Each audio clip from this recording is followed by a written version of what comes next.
사순절 세일의 기도의 세 번째 날입니다.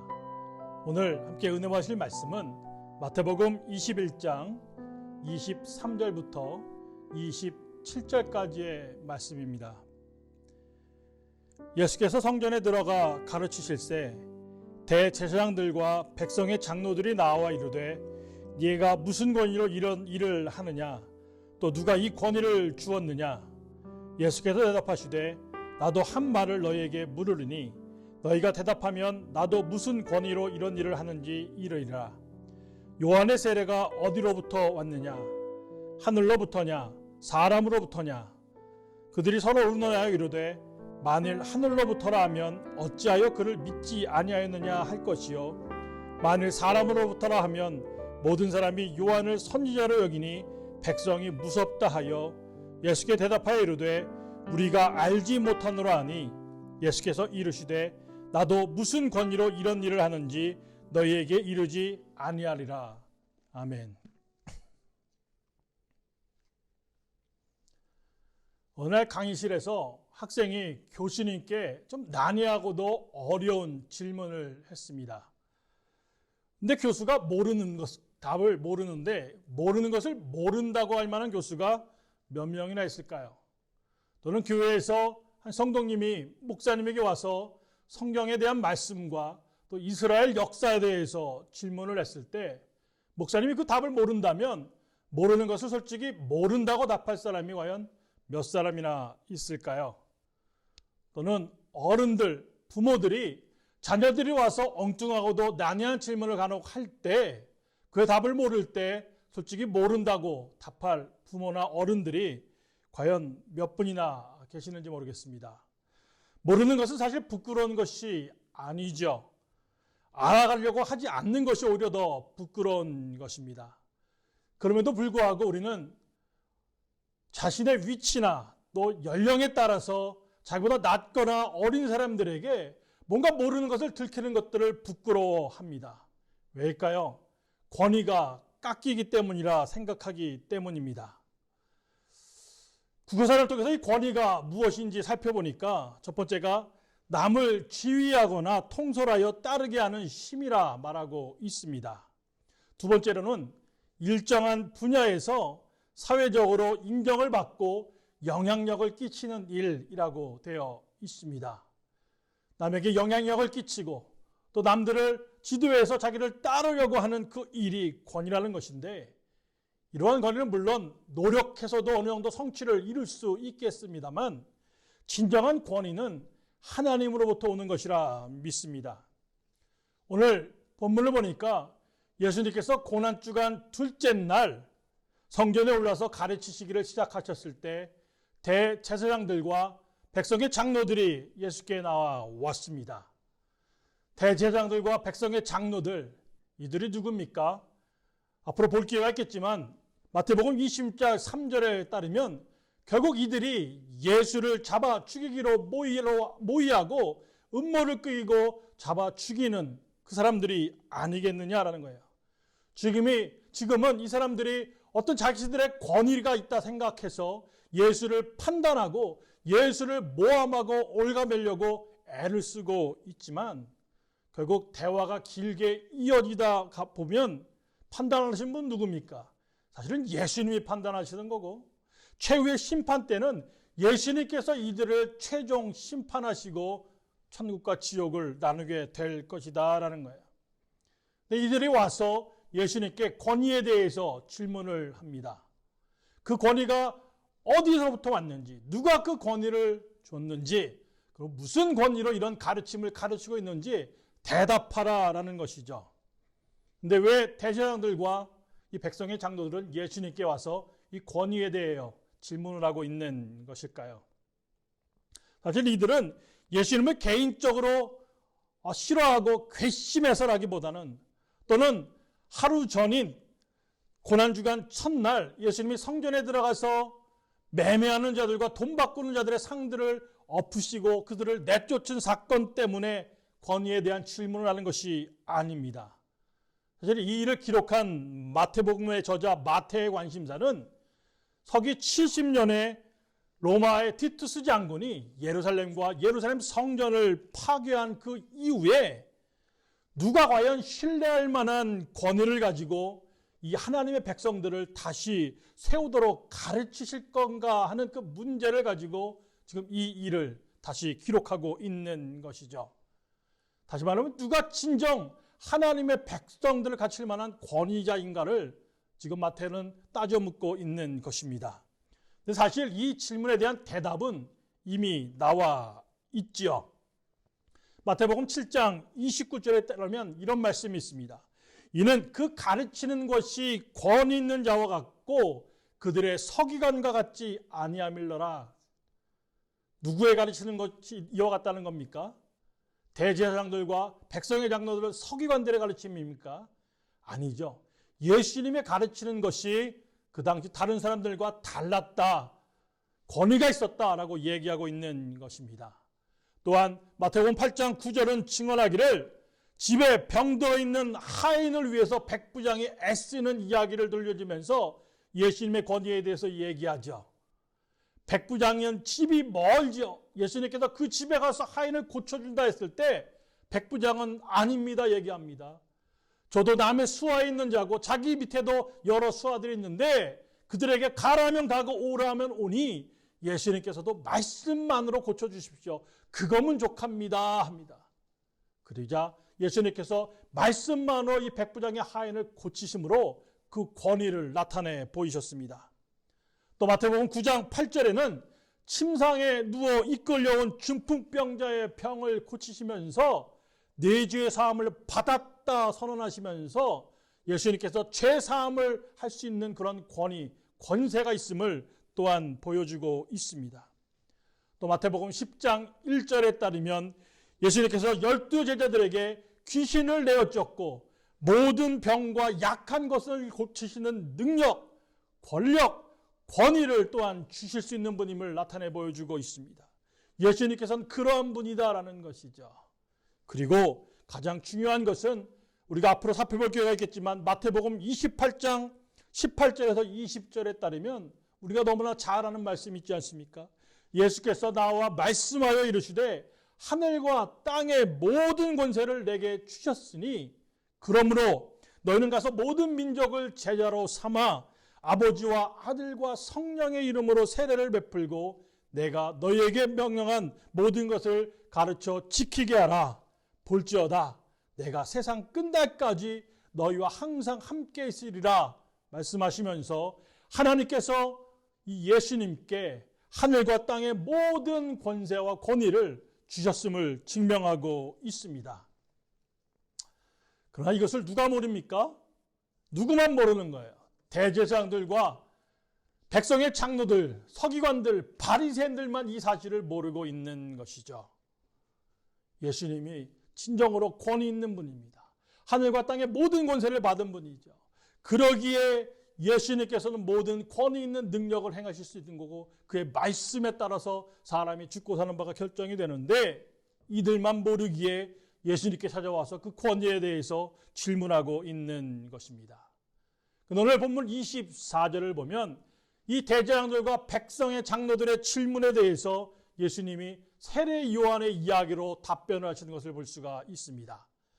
어쩌면 좀 동문서답 같은 이야기죠. 왜 예수님 여기서 세례 요한의 이야기를 들려주시는 것일까요? 세례 요한은 구약의 마지막 선지자 역할을 담당한 사람입니다. 그러므로 세례 요한을 언급함으로써 예수님께서는 자연스럽게 이스라엘 역사 속의 선지자들을 떠올리게 하고 계시는 것이죠. 선지자란 어떤 사람들입니까? 신실한 하나님의 말씀을 대언하는 자들이죠.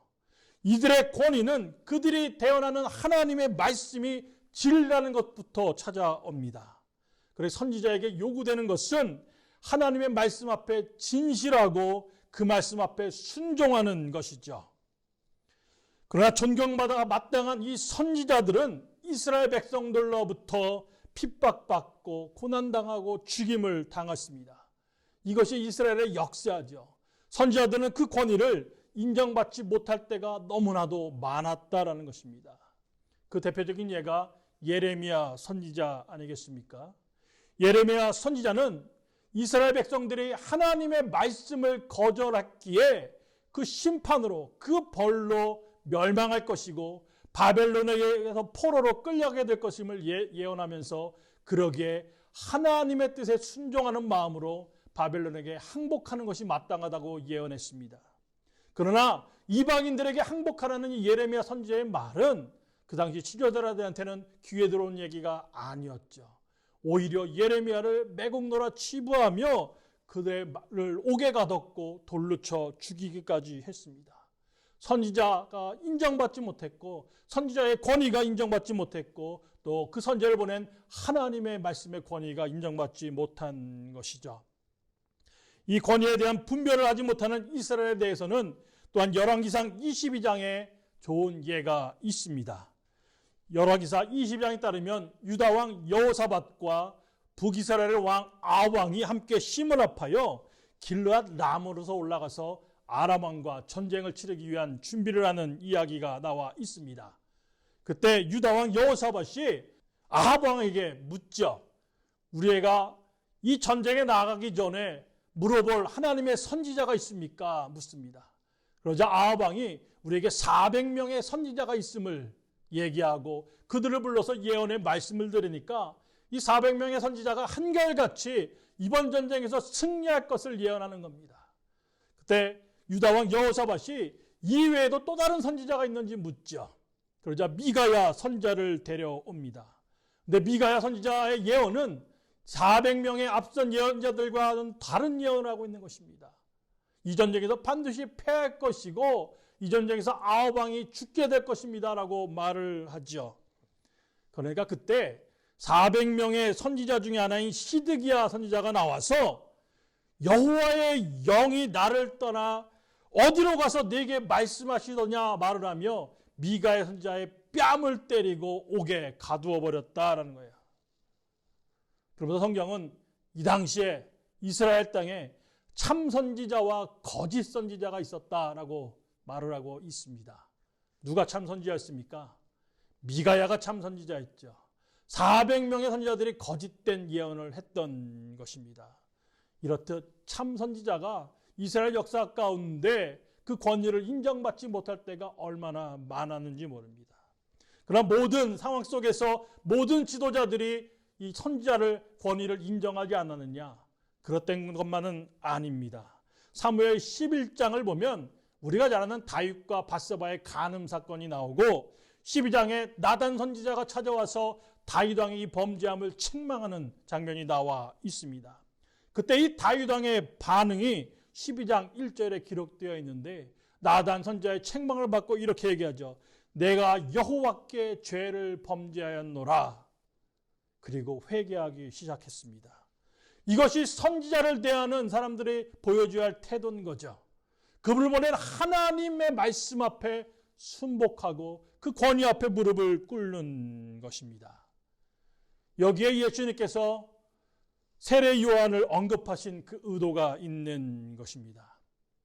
예수님께서는 세례 요한의 세례가 하늘로부터 온 것임을 인정하고 계시는 거죠. 그러나 대제사장들과 백성의 장로들은 그것을 인정할 수가 없었습니다. 예수님께서는 오히려 이 대적하는 대제사장과 백성의 장로들의 가르침이야말로 하늘로부터가 아닌 사람으로부터 온 것임을 말씀하고 계시는 것이죠. 그 증거로 대제사장과 이 백성의 장로들은 예수님의 질문, 이 세례 요한의 세례가 하늘로부터냐 아니면 사람으로부터냐의 질문에 대해서 진리를 따라 답하지 아니하고 백성들의 눈치를 봅니다. 사람들의 그 여론에 휩싸여서 그들이 듣기 좋아하는 말로 자기의 인기만을 끌어올리려는 판단을 하고 결정을 하려고 하는 것이죠. 대제사장과 백성들의 장로들의 권위는 사람들로부터의 인기에서 세워진 것임을 단적으로 보여주는 장면이라 할 수 있는 것입니다. 예레미야나 미가야나 세례 요한이 핍박을 받았듯 하늘로부터 권위를 받은 메시아이자 참 선지자인 예수님도 앞으로 이들에 의해서 사람으로부터의 권위만 중요시하고 사람으로부터의 인기만 중요시하는 일로부터 고난당하시고 죽임을 당할 것임을 우리는 너무나 잘 알고 있습니다. 사람들의 여론에 따라 심지어는 처음에는 예수님이 좋다고 호산나 외치던 그 사람들로부터 배반을 당해서 예수님이 십자가의 일을 걷게 된다는 것을 우리는 성경을 통해서 보게 되는 것이죠. 대제사장들과 백성들의 장로들은 하나님과 그분의 말씀이 아닌 사람들에게 칭찬받기 원하는 그 사람들에게 영업하는 권위자들이었습니다. 이들은 결코 어떤 상황에도 하나님의 나라를 재건할 수가 없고 하나님의 백성들을 옳게 가르칠 수도 없고 인도할 수도 없습니다. 오직 예수님만이 그렇게 할 수 있는 것이죠. 오늘 본문의 말씀을 통해서 우리가 배워야 될 것이 있다면 뭡니까? 정말 예수님께서 오늘 스스로 증명하시는 것처럼 예수님께서 하늘로부터 온 권위를 힘입은 진정한 하나님의 말씀을 전하신 분임을 인정한다면 우리 믿는다고 하는 자들은 그 말씀 앞에 순복하고 그 말씀의 권위를 인정하며 그 말씀에 합당한 삶을 살아야 된다라는 것입니다. 권력, 명예, 재물 다 좋습니다. 그러나 그것을 따라가는 나의 삶이 하나님과 그분의 말씀의 권위를 인정치 못하는 방향으로 가고 있는 것이라면 우리는 돌이켜야 될 줄로 믿습니다. 이 사순절 기간을 지나면서 주님이 어떠한 걸음을 걸어가셨는지를 묵상하시고 또 주님이 어떠한 권위의 말씀을 우리에게 주셨는지를 깊이 생각하시면서 우리의 삶을 돌아보셨으면 좋겠습니다. 정말 내가 그 권위 있는 말씀에 순종하는 삶을 하루하루 살고 있는지 자신의 스스로를 간검하면서 하루하루를 승리하는 삶으로 사셨으면 좋겠습니다. 오늘도 함께 기도하기 원합니다. 첫 번째는 코로나19 상황이 속히 지나갈 수 있도록 기도해 주시기 바랍니다. 두 번째는 사순절 기간을 통해서 우리가 하나님을 더 깊이 알아갈 수 있는 은혜가 있도록 위해서 기도하시기 바랍니다. 세 번째는 이 어려운 때에 교회를 이끌어 가시는 담임 목사님께서 영육간의 강건함을 심어볼 수 있도록 위해서 기도해 주시기 바라고, 네 번째는 코로나19 상황 때문에 경제적으로 힘들어하는 우리 교회들이 있다면 하나님께서 은혜 베풀어 주시길 위해서 기도해 주시기 바랍니다. 오늘도 승리하는 하루 보내시기 바라고 제가 기도하고 마치겠습니다. 사랑과 은혜가 풍성하신 하나님 아버지, 이 한 날도 우리가 삶을 살면서 어떠한 문제 앞에 이를지 어떤 사람을 만나게 될지 알 수 없사오나 누구를 만나든지 어떤 문제 앞에 이르든지 하나님 말씀에 순복하고 순종하는 삶으로 그들에게 나타날 수 있도록 인도하여 주십시고, 이 한 날도 하나님의 내 가운데 승리하는 삶으로 돌려드릴 수 있도록 인도하여 주시옵소서. 모든 것 감사하며 예수 그리스도로 기도합나이다.